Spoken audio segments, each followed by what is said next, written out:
Belakangan kalau saya lihat anak-anak sekarang itu kayak lebih mudah tantrum gitu. Jadi saya simpulkan bahwa si anak yang mudah tantrum ini memang kesabarannya setipis kertas gitu. Kemudian saya jadi berpikir apakah kesabaran itu bakat bawaan atau bisa dilatih gitu. Jadi ketika ada seseorang yang sabar, apakah ia memang sabar dari sananya atau bisa dikembangkan atau bisa jadi hasil dari sebuah proses gitu. Yang kemudian saya pikir-pikir sepertinya memang kolaborasi dari keduanya.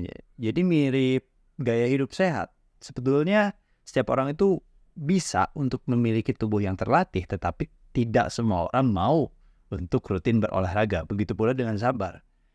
Kesabaran itu hanya dimiliki oleh orang-orang yang berbakat atau orang-orang yang ingin memilikinya.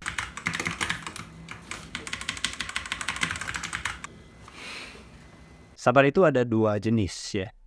Ada sabar dalam konteks menunggu dan ada juga sabar dalam konteks menerima sesuatu. Dan untuk sabar dalam konteks menunggu ini cara melatihnya itu cukup sederhana sebetulnya. Mirip seperti otot. Otot yang kuat itu adalah otot yang sering digunakan. Jadi jika ingin kita lebih kuat dalam menunggu, maka kita harus banyak menunggu. Dan dalam hal ini, menunggu yang dimaksud itu adalah menunggu yang sempurna. Kenapa yang sempurna gini? Cukup sulit sebetulnya di zaman yang modern ini mendapatkan situasi menunggu yang sempurna. Kenapa? Karena ada sebuah alat ajaib yang bisa memberikan kita kesenangan dimanapun dan kapanpun, yaitu apa? Handphone. Jika teman-teman ingin memahami apa yang saya maksud, teman-teman boleh coba jika teman-teman ada kegiatan yang ada antrinya gitu ya, dan antriannya cukup lama, katakanlah seperti ke customer service bank, ataupun ngantri resep obat, atau bayar pajak kendaraan. Di posisi tidak ada teman ngobrol, coba untuk tidak buka HP. Jika saya dihadapkan dengan kondisi seperti itu, yang biasanya saya lakukan adalah dengan memperhatikan pergerakan hewan, kalau ada hewan atau manusia gitu kan, melihat kondisi gedung, melihat kondisi ruangan. Pokoknya memperhatikan sekitar, atau saya menyibukkan diri dengan berpikir itu, asik dalam pikiran saya sendiri. Sangat berbeda dengan scrolling gitu. Kegiatan-kegiatan ini tuh sebetulnya dipaksakan itu untuk mengisi kekosongan gitu kan. Dan oleh karena itu biasanya kita cepat bosan dalam melakukannya. Ya namanya juga cuma lihat tembok gitu kan.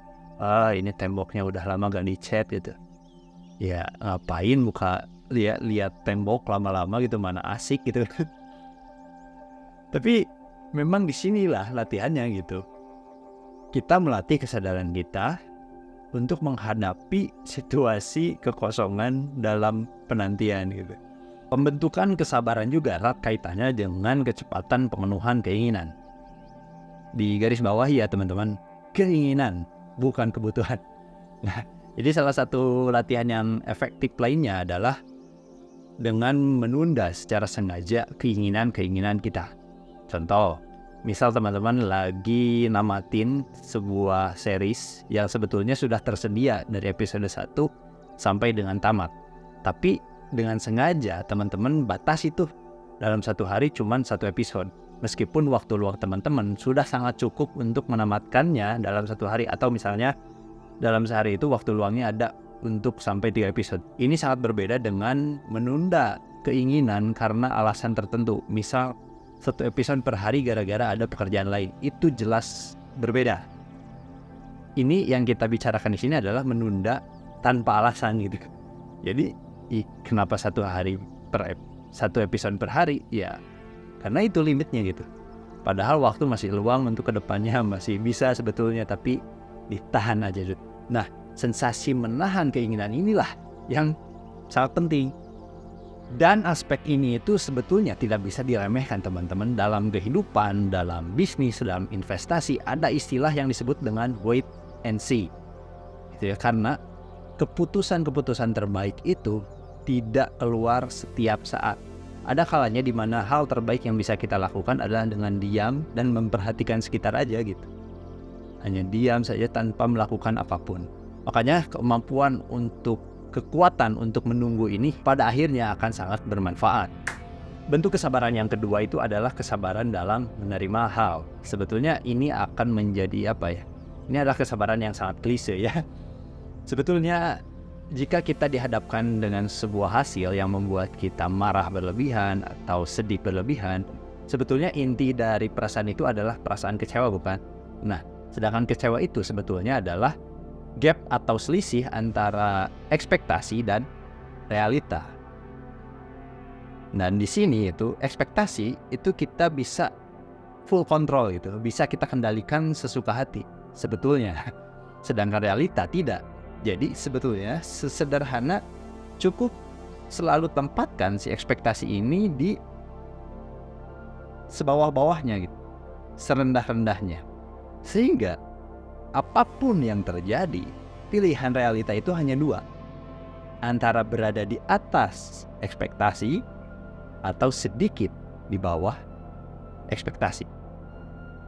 Dan ketika selisih antara ekspektasi dan realita itu tipis di bawah, kekecewaan yang dialami pun ringan gitu. Dan kekecewaan yang ringan itu biasanya tidak menimbulkan efek apapun, cuman ya udahlah gitu kan. Nah, seperti itu.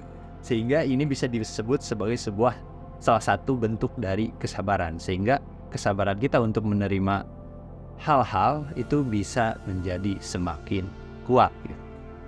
Dan sekali lagi saya katakan, sebagaimana dalam gaya hidup di mana tidak semua orang mau untuk repot-repot rutin olahraga, tidak semua orang juga mau untuk repot-repot melatih kesabaran.